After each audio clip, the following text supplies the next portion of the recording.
اور ہمیشہ اپنی بیوی ریحانہ کے ساتھ وفادار رہوں گا، کیونکہ ویسے تو میری بیوی بہت ہی اچھی تھی، لیکن میں ہمیشہ اسے ٹال دیتا تھا۔ وہ مجھ سے حق کی کوئی بھی چیز مانگتی تو میں اسے نہیں دیتا۔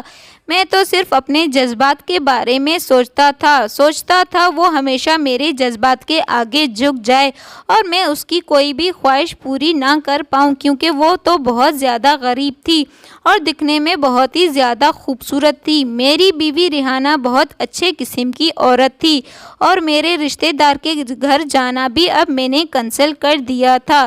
میں نے جلدی سے واپس اپنے گھر جانے کے لیے میں نے کسی سے مدد لیا تھا اور اس نے میری مدد کر دی۔ اس کے بعد میں اپنے گھر چلا گیا تھا اور اپنی بیوی ریحانہ سے بہت بار معافی مانگ لیا تھا، لیکن میں نے اسے کچھ بھی راستے کے بارے میں نہیں بتایا تھا۔